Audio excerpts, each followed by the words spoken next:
Hello दोस्तों, Balaji driving training centre में सभी का हार्दिक स्वागत है। आप सभी को पता होगा कि दिल्ली पुलिस में हमारा जो ट्रेड टेस्ट है उसकी तारीख पास में आने लग गई है। अप्रैल में आपके फिजिकल है, उसके बाद जस्ट ही आपके ट्रेड टेस्ट होंगे और सभी को अपने ट्रेड टेस्ट के ऊपर ध्यान देना चाहिए। आप सभी को पता होगा इससे पहले अपनी जो बाइबो की क्लास होती थी वो एक वीडियो आ भी चुकी है और अब नेक्स्ट क्लास टाटा 407 के बारे में आएगी। आपको इस चीज़ का ध्यान देना है कि हम जब वहाँ पे ट्रेड टेस्ट देंगे तो आपको किस हिसाब से वहाँ पे रिप्रेजेंट होना है। सबसे पहले अपन को जैसे ही अपन को चाबी मिलेगी तो अपन गाड़ी के चारों तरफ घूम के देखेंगे। अपन गाड़ी के टायर प्रेशर की हवा देखेंगे, जैसे अपने टायरों की हवा कितनी है, और जस्ट ही गाड़ी के नीचे झुक के देख लेंगे कि गाड़ी में किसी प्रकार का लीकेज तो नहीं है। लीकेज को देखने के बाद हम अपना गेट खोलेंगे गाड़ी का। उसके बाद अपन बैठेंगे। बैठने के बाद अपन क्या करेंगे आप सभी को पता होगा, अपन बैठ जाएंगे। बैठने के बाद सबसे पहले अपन गेट खोल लेंगे। गेट खोलने के बाद अपना जो बोनट है, बोनट को खोलने का यहाँ से होता है अपना एक्सीलेटर के राइट हैंड में, वहाँ से उसको ओपन करेंगे और अपना बोनट खोल लेंगे। बोनट खोलने के बाद अपने जो मेजर कंपोनेंट्स है इसके बारे में जानकारी लेंगे। अपना जो ब्रेक ऑयल है उसको चेक करेंगे, अपना क्लच ऑयल है उसको चेक करेंगे, इंजन ऑयल है उसको अपने डिपस्टिक के द्वारा चेक कर लेंगे। डिपस्टिक के द्वारा चेक करने के बाद अपना जो वाशर फ्लूइड होता है उसको चेक कर लेंगे। अपना वाटर एंड कूलेंट का जो रिजर्वायर टैंक है उसको चेक कर लेंगे, उसमें अपनी कमी तो है नहीं, उसका लेवल पूरा है कि नहीं। उसके बाद अपन देखते हैं दोस्तों अपना जो सबसे बड़ा पार्ट है इसका नाम क्या है। ये दोस्तों अपना है पूरा रेडिएटर। रेडिएटर है, इसका काम सभी को पता होगा कि ये इंजन को हीट होने से बचाता है और कार्यकारी तापमान पर बनाए रखता है। दोस्तों इसके 3 पार्ट होते हैं। दोस्तों ये सबसे ऊपर वाला पार्ट है अपर टैंक, रेडिएटर का अपर टैंक, और बीच वाले पार्ट को बोलते हैं रेडिएटर कोर। इसमें भी दोस्तों आपको मैं दिखाता हूँ, आप लोग देखते तो हो यूट्यूब पे वीडियो में, लेकिन आप संपूर्ण जानकारी नहीं ले पाते।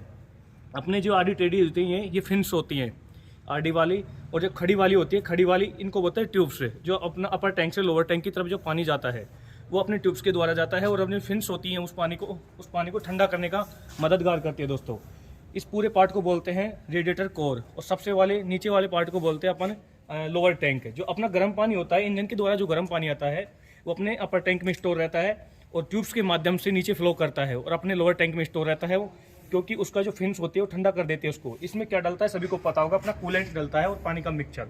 उसका रेशो दोस्तों 30:70 के रूप में होता है, 30:70 के रूप में। और ये अपनी रेडिएटर कैप हो गई। इसको दोस्तों सभी को पता होना चाहिए कि कब खोला जाता है। जब अपनी गाड़ी ठंडी हो, चल के आई हो कुछ टाइम के लिए इसको रोकना पड़ता है, ठंडी होने के बाद इसको खोलते हैं, क्योंकि इंजन के द्वारा जो गर्म पानी आता है उसके साथ अपनी वाष्प और गैसें होती हैं, वो अपने अगर गर्म गाड़ी में खोल देंगे तो अपने मुंह हाथ जलने की समस्या हो सकती है। कूलेंट सभी को पता होगा कि एक प्रॉपर्टी जो लिक्विड फॉर्म में होता है उसकी किस प्रकार की प्रॉपर्टी होती है। इसमें अल्कोहल और ग्लिसरीन का मिक्सचर होता है। अल्कोहल आप सभी को पता होगी पानी को जमने से रोकती है, और ग्लिसरीन इसको चिकनाई प्रदान करते हैं, इसमें जंग नहीं लग पाए। इसका भी आपको पता होगा रेडिएटर सामान्यतः किस धातु के बनाए जाते हैं। ये अपने कॉपर और एल्यूमिनियम के इसलिए बनाए जाते हैं, एक तो इसमें जंग लगने से बच जाती है, और एक इसके हीट एक्सचेंज में ज़्यादा मददगार होती हैं चीज़ें। तो दोस्तों इसमें जो अपनी ये रेडिएटर कैप है इसमें 2 वाल्व लगे होते हैं, PRV और VRV। PRV का मतलब होता है प्रेशर रिलीज वाल्व, और VRV का मतलब है वैक्यूम रिलीज वाल्व। PRV से मतलब प्रेशर के द्वारा इस पानी को जब इसमें एक्स्ट्रा हो जाता है, इसका नियत इसकी कैपेसिटी से ज़्यादा हो जाता है तो इसमें स्टोर कर देता है अपना कंजर्वेटिव। इसको बोलते हैं दोस्तों कंजर्वेटिव टैंक। कंजर्वेटिव टैंक दूसरा नाम इसका संरक्षण टैंक भी होता है। इसका तीसरा नाम इसका होता है water coolant and reservoir tank. तो दोस्तों जो अपना रेडिएटर में जो पानी और कूलेंट का मिक्सचर एक्स्ट्रा हो जाता है तो इसमें आके स्टोर हो जाता है, और जैसे इसमें से अगर कम पड़ने लगे अपने अपर टैंक में तो इससे रिसीव होकर इसमें ले गए। इसमें 2 वाल्व लगे होते हैं, सभी को पता होना चाहिए। देख लो आज प्रैक्टिकली मैं आपको दिखाता हूँ। ये एक प्रेशर वाल्व होता है, एक वैक्यूम रिलीज वाल्व होता है। इसमें 2 वाल्व लगे होते हैं। इनकी मैकेनिज्म अपनी सेफ्टी वाल्व के रूप में भी काम में ली जाती है दोस्तों। इसके बाद दोस्तों आप देख लो, ये अपना थर्मोस्टेट वाल्व है। सर यहाँ लेके आओ। ये दोस्तों अपना थर्मोस्टेट वाल्व है। थर्मोस्टेट वाल्व का काम क्या होता है, इंजन के द्वारा जो गर्म पानी आता है उस टेम्परेचर को एक निश्चित टेम्परेचर 80 से 85 डिग्री टेम्परेचर के ऊपर काम करना, इसको ओपन हो जाता है। अगर वो पानी 80 से नीचे रहेगा तो बाईपास पाइप के द्वारा, वाटर पंप के द्वारा वाटर जैकेट्स में चला जाएगा।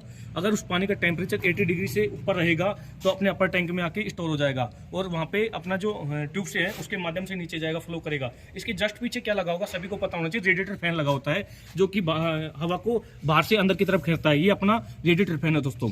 आप लोग एक चीज के बारे में और देख लो दोस्तों, जो थर्मोस्टेट वाल्व के नीचे जो युक्ति लगी होती है उसको बोलते हैं अपना बाईपास पाइप। ये अपना बाईपास पाइप है दोस्तों। ये अपना वाटर पंप है, वाटर बॉडी है, और इसके अंदर होता है वाटर पंप। जो पानी अपने लोअर टैंक में होता है ठंडा पानी, उसको अपने प्रेशर के साथ इंजन के वाटर जैकेट्स में पहुंचाने का काम करता है दोस्तों। ये अपनी वैक्यूम पाइप होती है दोस्तों जो, और ये अपनी इंजन कैप होती है, मतलब इंजन की ऑयल कैप होती है। इसके द्वारा अपन इंजन में ऑयल डालते हैं दोस्तों। और ये अपनी वैक्यूम पाइप होती है, मतलब इसके द्वारा क्या होता है, इंजन में जो भी तेल के छींटे एक्स्ट्रा होते हैं उनको बाहर निकालने का, मतलब छींटे वगैरह बाहर निकल जाते हैं दोस्तों। ये अपना पार्ट होता है टेपिट कवर, इंजन को जो प्रोटेक्ट करती है सबसे ऊपर वाली पार्ट, तो उसको बोलते हैं टेपिट कवर। इसके जस्ट नीचे दोस्तों अपना होगा इंजन हेड, उसके बीच वाले भाग को होता है सिलेंडर ब्लॉक, और सबसे नीचे वाले भाग को तो है ऑयल संप। इंजन में कौन सा ऑयल आता है इस चीज़ का ध्यान रखना, में से हमारे सिलेबस में लिखा हुआ है कि इंजन में किस प्रकार का ऑयल डलेगा। मैं आपको आज बता देता हूँ 15W40 या 20W40 उसकी कैपेसिटी क्वांटिटी कितनी होगी, 7 लीटर के लगभग होती है। ये अपना 4 सिलेंडर गाड़ी है और इसका जो सीसी है टाटा 407 का 2956 सीसी के लगभग इसका इंजन होता है। अपनी 4 सिलेंडर गाड़ी, इसको अपन कैसे पहचान करेंगे ये देख लो दोस्तों। इसमें देख लो 4 नोजल्स होते हैं, 1 2 3 और 4। इनको देखकर ही अपन पता लग सकता है। ये सामान्यतः यही क्वेश्चन होता है अपना इंस्ट्रक्टर जो अपने सामने होगा कि वो अपनी गाड़ी की कैसे पहचान कर सकते हैं। इनके द्वारा ही पहचान कर सकते हैं गाड़ी पेट्रोल में या डीजल में। पेट्रोल गाड़ी होगी तो उसमें अपना कार्बोरेटर देख के अपन, उसमें कार्बोरेटर चौक होता है, उसको देख के अपन पहचान कर सकते हैं दोस्तों। इसके बाद अपना देख लो वो अपना फ्यूल फिल्टर है दोस्तों। फ्यूल फिल्टर 2 होते हैं, एक तो प्राइमरी और सेकेंडरी। जो अपना डीजल टैंक से जो सबसे पहले फ्यूल आता है प्राइमरी में आएगा, उसके बाद उसमें रिसाइकिल होकर छन के और सेकेंडरी में आएगा द्वितीयक में, द्वितीयक से छन के अपना सीआरडीआई में आएगा। सीआरडी के द्वारा अपने नोजल्स के द्वारा इंजन में सप्लाई कर दिया जाएगा दोस्तों। ये दोस्तों देख लो अपने होते हैं फ्यूल फिल्टर। दिखाओ सर दोस्तों, देख लो ये अपने 2 लगे हुए हैं। ये अपना होता है सर, ये फीड पंप होता है। जब अपनी गाड़ी एयर ले जाती है, जब अपनी गाड़ी में अगर डीजल की कमी आ जाती है और अपनी जो फ्यूल सप्लाई की जो पाइपें होती हैं उनमें एयर आ जाती है, उस प्रक्रिया को मैकेनिक की भाषा में बोला जाता है एयर ब्लीडिंग। और उसको निकालने के हम इस पंप को खोलते हैं और पुश करते हैं, दबाते हैं, जब तक कि टाइट नहीं हो जाता और इसमें डीजल की जो फुहार बाहर नहीं निकल जाती, टाइट होने लग जाएगा दोस्तों। जैसे इसका मतलब ये होता है दोस्तों, जो अपनी एयर ब्लीडिंग है, जो फ्यूल की जो लाइनें होती है उसमें जो एयर आ जाती है, उसको निकलने के बाद सर्कुलेट होना होता है, मतलब डीजल को सप्लाई रेगुलर हो जाती है और इंजन को फ्यूल मिल जाता है, तो अपना काम हो जाता है। उसके बाद दोस्तों अपने ये है clutch master cylinder. Clutch master cylinder का जो एक ऑयल टैंक है, इसमें आएगा 250 ml ऑयल। इसमें कौन सा आएगा दोस्तों, मैं आपको बताता हूँ, इसमें .4 आएगा। और ये अपना ब्रेक असेंबली है, ब्रेक मास्टर सिलेंडर दोस्तों। ये द्रव के पास्कल के सिद्धांत पे काम करता है। जब भी हम किसी द्रव को दबाते हैं तो चारों दिशाओं में समान अमाउंट मतलब दबाव देता है वो। इसमें जो अपने ब्रेक फ्यूल है, ऑयल है, इसमें आएगा दोस्तों .3। ये अपना मैक्सिमम लिखा हुआ है, इसका जो डिनोट करता है, इसको इससे ज़्यादा नहीं होना चाहिए। और इसमें मैक्सिमम मिनिमम और लिखा होता है दोस्तों, ये मिनिमम, इससे नीचे नहीं होना चाहिए। अगर अपना ब्रेक ऑयल नहीं होगा, सबसे पहले हम जो गाड़ी चढ़ते हैं तो उसमें यही चेक होता है दोस्तों कि अपना जो ब्रेक का ऑयल है, क्लच का ऑयल है, ये है नहीं। अगर ये इसमें खत्म हो जाएगा तो अपना ब्रेक लगाने में समस्या आएगी, काम नहीं कर पाएंगे दोस्तों। इसमें अपना ब्रेक मास्टर सिलेंडर है और अपनी जो 2 पाइपें निकलती है, प्रेशर पाइप होती है दोस्तों, एक जो अपनी पीछे जाती है और एक आके आती है। ये पीछे जाने के बाद दोस्तों 2 भागों में बढ़ जाते हैं, डिफरेंशियल के पास जाके टी पॉइंट में, और दोनों टायरों को रोकने में काम आती है। एक आती है जो आगे जाती है और दोनों टायरों को डिवाइड करके रोकती है दोस्तों। ये दोस्तों अपना कंजर्वेटिव टैंक हो गया।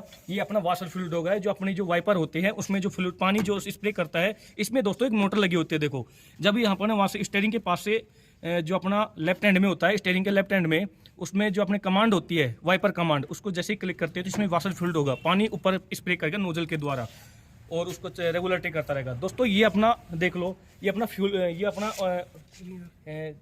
एयर फिल्टर है दोस्तों। एयर फिल्टर आपको सभी को पता होगा, 2 प्रकार के होते हैं, ड्राई वाला और एक ऑयल बाथ। ऑयल बाथ में दोस्तों ऑयल का प्रयोग होता है, ड्राई वाला सूखा होता है। ये दोस्तों अपना होज पाइप है, मोटा वाला, देख लो। इस सर आगे लो दोस्तों, ये देख लो। काफ़ी बच्चे इसमें कंफ्यूज होते हैं कि अल्टरनेटर और सेल्फ स्टार्टर में अंतर नहीं समझ पाते। जो अपना अल्टरनेटर होगा वो देख लो वी बेल्ट के द्वारा जुड़ा रहा होगा, उसके ऊपर वी बेल्ट लगी होगी जो कि क्रैंकशाफ्ट की मेन पुल्ली के साथ चाल मिलती है उसको। अपनी जो क्रैंकशाफ्ट की जो मेन पुल्ली होती है उसके ऊपर वी बेल्ट लगाई जाती है, उस वो 3 चीज़ों को चाल देती है। सबसे पहले अपना अल्टरनेटर को देगी, दूसरा उसको रेडिएटर फैन को देगी, तीसरा वाटर पंप को जारी रखेगी।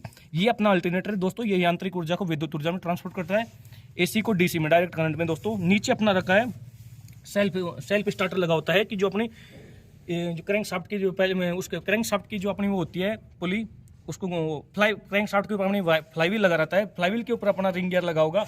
और जो अपना ये होता है सेल्फ स्टार्टर, सेल्फ स्टार्टर के ऊपर ना पिनियन गियर लगा होता है, सन गियर लगा होता है दोस्तों। दोनों जैसे अपन वहाँ से सेल्फ मारते हैं, दोनों मैश होकर स्टार्ट होती है गाड़ी दोस्तों। ये अपनी है, देख लो, डिपस्टिक बोलते हो अपनी भाषा में, और दूसरा नाम इसका ऑयल गेज होता है, जो कि अपने इंजन के ऑयल को नापने या स्तर को बताने में काम आती है दोस्तों। इसको जब भी अपन चेक करते हैं दोस्तों, अपन इंजन ऑयल को जब ही चेक कर सकते हैं या तो गाड़ी एक धरातल पे खड़ी हो, समान धरातल में, मतलब समान, और एक ठंडी गाड़ी हो। इसके ऊपर दोस्तों देख लो 3 चिन्ह होते हैं, डिनोट होते हैं। इसको कपड़े से साफ करने के बाद अपन देख लो, अपन कपड़ा नहीं है दोस्तों, इसको हाथ से साफ नहीं करते, कपड़े से साफ करने के बाद इसमें देखो 3 चिन्ह लगे होते हैं। एक तो मैक्सिमम होता है, ये मिनिमम, और ये जो बीच वाला पार्ट होता है सेफ होता है दोस्तों। इससे अपन क्या चेक करते हैं, अपने बार बार ये क्वेश्चन रिपीट होता है, जो इंजन का जो ऑयल स्तर है उसकी किसके द्वारा नापा जाता है। आज इसको आप प्रैक्टिकली देख सकते हो, रट लो, दिमाग में छाप लो इसको। इसका दूसरा नाम होता है ऑयल गेज और फर्स्ट नाम होता है इसका डिपस्टिक। ठीक है दोस्तों, इसके बारे में कन्फर्म रखना। और इसको कहाँ से लगाया जाता है देख लो दोस्तों, मैं आपको दिखाता हूँ कि अपनी गाड़ी की सर्विस पे है कि नहीं। देख लो दोस्तों, फिलहाल अपनी गाड़ी सर्विस पे है दोस्तों। देख लो इसका कैसे अपना अंदाज लगेगा। एक तो इसका जो ऑयल है वो बिल्कुल काला और गाढ़ा हो चुका है, इसकी जो चिकनाहट है वो कम हो चुकी है दोस्तों। इसी अपन पता लगा सकते हैं अपनी गाड़ी सर्विस पे है नहीं है। इसका दूसरा नाम आपको याद रखना है, ऑयल गेज भी बोलते हैं और डिपस्टिक भी। वो किसी भी नाम से आपको पूछ सकता है कि इसका नाम है क्या, तो आपको बता देना, बिल्कुल कंफ्यूज नहीं होना है दोस्तों। ये दोस्तों अपनी हेडलाइट होती है। हेडलाइट के इसमें कौन सा दर्पण काम में आता है, सभी को याद होना चाहिए, अवतल दर्पण। ये कब जलाई जाती है इसका भी आपको कंफ्यूजन नहीं होना चाहिए। वो पूछे कि लाइट को कब जलाया जाता है, तो अपने जब 100 मीटर के दायरे में दिखना बंद हो जाए तो अपन लाइट का उपयोग करते हैं दोस्तों। इसका जो दर्पण है उसको हमेशा याद रखना। अभी एएससी की जो भर्ती हुई थी उसमें इसमें क्वेश्चन पूछा गया था कि हेडलाइट में कौन सा दर्पण था, साइड मिरर होते हैं उनमें कौन सा दर्पण था। इन चीज़ों, बेसिक चीज़ों को आप बिल्कुल कंफ्यूज नहीं होना है, आपको आराम से अपने दिमाग में सेट करके रखना है। अपनी रेडिएटर कैप है, इसको खोलने का तरीका भी याद होना चाहिए आपको, किस प्रकार खुलेगी, इसमें कितने वॉल्व लगे होते हैं, और अपना जो ऑयल फिल्टर है वो किस प्रकार का है। इसके ऊपर देखो दोस्तों साफ साफ लिखा हुआ है ऑयल बाथ, इसका मतलब इसमें ऑयल का उपयोग किया गया है, ऑयल बाथ लिखा होता है। और एक खड़े टाइप में होगा दोस्तों। ये अपना होज पाइप हो गया, यहाँ से इनटेक होगी, जो अपनी वायुमंडल से एयर जाती है, जैसे स्टार्ट करते हैं तो एयर इनटेक हो जाएगी, इसको साफ करके साइकिल करके अब होज पाइप के द्वारा इंजन को सप्लाई कर दी जाएगी। दोस्तों अपनी 4 सिलेंडर गाड़ी है, टाटा 407 लाइट मोटर व्हीकल की सबसे बड़ी गाड़ी आती है दोस्तों। इसके बारे में आपको बिल्कुल हिचकिचाना नहीं है और सारे पार्ट्स को याद करके रखना है। इसके बाद अपन दोस्तों लेंगे, ये अपने साइड इंडिकेटर्स हो जाते हैं दोस्तों। ये अपने इंडिकेटर्स हो जाते हैं, इधर लाओ सर। ये आपको पता होगा टाटा का लोगो है। अभी हाल ही में एक हाईकोर्ट की भर्ती थी, उसमें एक एग्जाम में क्वेश्चन आ गया था दोस्तों। अपने जो लोगो होते हैं इनको भी याद कर रखना है, जैसे हुंडई का हो गया, टाटा का हो गया, सुजुकी हो गया, मारुति का हो गया। इन जो लोगो होते हैं इनके बारे में आप बेसिक जानकारी तो रखा करो दोस्तों। ये अपनी इंडिया की कौन कौन सी ब्रांडेड कंपनियां हैं जो मोटर व्हीकल को जो बनाती है, इनका याद रखा करो दोस्तों। आगे लाओ सर, इधर लाओ दोस्तों। ये अपना टायर हो गया। इस वाले पार्ट को अपन क्या बोलते हैं दोस्तों, ये ट्रीड होती है, जो कटी हुई जो भाग होती है इनको ट्रीड बोलते हैं। ये जो गाड़ी को सरफेस प्रदान करती है, मतलब चिपका के चलती हैं, फिसलने नहीं देती। और जब जो अपनी गाड़ी का जो साइज होता है किससे नापा जाता है दोस्तों, देख लो। ये अपनी विड्थ होती है, चौड़ाई, जो mm में नापी जाती है। ये अपनी एक्सपेक्ट रेशियो जो ऊंचाई को दर्शाता है। ये अपना रिम का कड़ा हो गया दोस्तों, ये अपना रिम का कड़ा हो गया दोस्तों। इसको बोलते हैं प्रेशर वाल होते हैं, एयर का जो एयर भरी जाती है गाड़ी में, एयर वाल होता है। ये दोस्तों अपना पूरा रिम हो गया। अपने जो रिम का जो अपना टायर लेने जाते हैं, ट्यूब लेने जाते हैं, उसको किस प्रकार से डिनोट का उसको बताना पड़ेगा हमें। अपने जो ये इसका व्यास होता है डायमीटर, इसको रिम का जो व्यास होता है ये बताना पड़ेगा कि अपने 14 इंच 13 इंची की है, 14 इंच, ये इंच में दर्शाया जाता है दोस्तों। इसका साइज किस प्रकार होगा, ये इंची में होता है, इंची में। और जो अपनी विड्थ नापी जाती है mm में नापी जाती है दोस्तों। जैसे कि इसका लगभग 13 से 14 इंची का टायर मांगेंगे, 13 इंची 14 इंची टायर दे दो हमें। और ये अपना हब हो जाता है दोस्तों। इसमें 2 बियरिंग होते हैं। इस नटों की संख्या हमेशा याद रखना दोस्तों। इन्फेंट्री स्कूल जो अभी भर्ती हुई थी उसमें इसी के बारे में पहुंचा गया था, नटों की संख्या कितनी है। टाटा 47 और एस मॉडल ट्रक होता है अपना, ALS होता है आर्मी अशोक लीलैंड स्टालिन वाला ट्रक, उसके नटों की संख्या पूछ ली जाती है कि नट कितने होंगे अपने, इनकी संख्या कितनी होगी। तो दोस्तों अपने को याद रखना है, किसी भी प्रकार का क्वेश्चन आपसे छूटना नहीं चाहिए। इसमें नटों की संख्या 6 है दोस्तों। और जो अपना जो एस मॉडल ट्रक आता है उसमें 10 होते हैं नट। इन चीज़ों को बिल्कुल आराम से ध्यान रखना है। और जो अपना हब होता है दोस्तों, इस टायर का जो अपने एक चीज़ का हमें हमेशा ध्यान रखना है दोस्तों, अपने जो सिलेबस में है उसके बारे में, उसमें साफ साफ तौर पे लिखा गया है कि ऑयल ग्रेडिंग पैमाना, कि किस प्रकार का ऑयल डलेगा अपने engine oil, clutch oil, brake oil, differential oil. इन चीज़ों का आपको बिल्कुल ध्यान रखना है। और जो टायर प्रेशर है उसका बिल्कुल आपको नॉलेज होना चाहिए। एज ए आप ड्राइवर भर्ती हो रहे हैं तो आपके अपने जो टायर हैं गाड़ी के, उनका सही में अनुपात कितना होता है एयर भरने का, तो उनका बिल्कुल रेशो बिल्कुल पता होना चाहिए दोस्तों। अब मैं आपको बता देता हूँ दोस्तों, जो टाटा 407 गाड़ी होते हैं, अगले टायर होते हैं उनमें 60 पाउंड हवा भरी जाती है, जो पिछले वाले होते हैं उसमें 70 से 80 पाउंड भरे जाता है दोस्तों। और जो अपनी लाइट गाड़ियाँ होती है जैसे स्कॉर्पियो, बोलेरो, इसमें अगले टायर में 32 से 35 पाउंड होती है, पिछले वाले में होते हैं दोस्तों 35 से 40 के बीच में होती है दोस्तों। अब आपको मैं बताता हूँ टाटा 407 का जो इंजन ऑयल है कौन सा डले, 15W40 ऑयल डलता है इसमें, 7 लीटर के लगभग दोस्तों। अपना जो क्लच ऑयल है उसमें डलेगा .4 और ब्रेक ऑयल डलेगा दोस्तों .3। इनमें लगभग 250 ml आता है, 200 से 250 ml। ठीक है दोस्तों। अपना डिफरेंशियल होगा, सभी को पता होगा डिफरेंशियल में कौन सा ऑयल डलता है, उसमें डलता है दोस्तों 80W90, ऐसे ही 80W90 लगभग 2.8 या 3 लीटर के लगभग आपकी इसमें डलता है दोस्तों। इन चीज़ों को बिल्कुल आपसे ध्यान रखना है। ऑयल के बारे में बिल्कुल, जो मोबिल ऑयल होता है इनका बिल्कुल कंठस्थ आपको होना चाहिए। अपना टायर प्रेशर है इसको बिल्कुल आप माइंड में सेट कर रखेंगे। जैसे आपसे पूछिए तो आपको बताना है दोस्तों, अपना जो टैंक होता है टाटा 407 का फ्यूल टैंक, इसका 60 लीटर का आता है, क्योंकि कंपनी अब इसको बड़ा हटा के और बड़ा लगा देते हैं दोस्तों, लेकिन जो कंपनी बताती है वो 60 लीटर का बताती है दोस्तों। ये दोस्तों इसके बारे में बिल्कुल याद रखना। इसको पूरे को साइलेंसर बोलते हैं, लेकिन ये जो पाइप आता है इसको टेल पाइप बोलते हैं, जो एग्जॉस्ट मैनिफोल्ड से जो जली हुई गैसें होती है टेल पाइप के द्वारा बाहर निकलती हैं दोस्तों। इनको फेंडर बोलते हैं दोस्तों, ये भाग है इनको फेंडर। ये दोस्तों अपना देखो, ये अपनी लीफ स्प्रिंग होती है दोस्तों, सबसे बड़ी वाली इधर देखो, सही इधर से दिखाएगा दोस्तों। ये सबसे बड़ी, ये इन पूरे पार्ट को सस्पेंशन प्रणाली में आता है, इसको बोलते हैं दोस्तों लीफ स्प्रिंग से, जिनको आप देसी भाषा में बत्ते बोलते हो। सबसे बड़ी वाली होगी दोस्तों मास्टर लीफ स्प्रिंग, और उसके नीचे होगी सहायक लीफ स्प्रिंग। इनको अपन यू बोल्ट के द्वारा जोड़ा जाता है। ये अपनी दोस्तों सभी दोस्त पूछते हैं सर अपनी जो साइकिल पिन है कौन सी है दोस्तों, ये साइकिल पिन है, देख लो, याद रखो, ये साइकिल पिन है। इसमें ये पूछा जाता है इसमें ग्रीस किसके द्वारा दिया जाता है, तो उस उपकरण का याद रखना है आपको, जो अपनी लुब्रिकेशन सिस्टम में आती है ग्रीस गन के द्वारा इसमें ग्रीस भरी जाती है दोस्तों। और अपने जो ये होता है चेचिस, इसके साथ जोड़ के रखते हैं साइकिल पिन, लीफ स्प्रिंग को चेचिस के साथ जोड़ के रखते हैं साइकिल पिन, ये इसके ध्यान रखना दोस्तों आप। ये अपना चेसिस हो गया। पीछे आ जाओ दोस्तों। गाड़ी को चालू करने से पहले आपको मैंने पहले हिदायतें बताई थी कि किस चीज़ का ध्यान रखना है। उसमें सबसे मुख्य पार्ट होता है अपना स्पेयर टायर, जिसको आप देसी भाषा में बोलते हो क्या, स्टेपनी, इसको स्पेयर टायर बोलते हैं मैकेनिक की भाषा में। इस चीज़ का बिल्कुल ध्यान रखना है दोस्तों। इसको टॉप पॉइंट बोलते हैं, जो कि टोचन करने में काम आते हैं। जब कहीं अपनी गाड़ी के पास जाए तो उसको निकालने के लिए टॉप पॉइंट बोला जाता है। इसको बोलते हैं दोस्तों अपनी टेल लाइट। टेल लाइट में 3 लाइटें हैं, बिल्कुल दिमाग में सेट रखना है। जब अपन ब्रेक लगाते हैं तो अपनी रेड लाइट जलती है, रिवर्स लेते हैं तो अपनी येलो लाइट जो हो सफ़ेद लाइट जलती है, और जो अपनी साइड में लेते हैं इंडिकेटर अपनी पीली लाइट जलती है दोस्तों।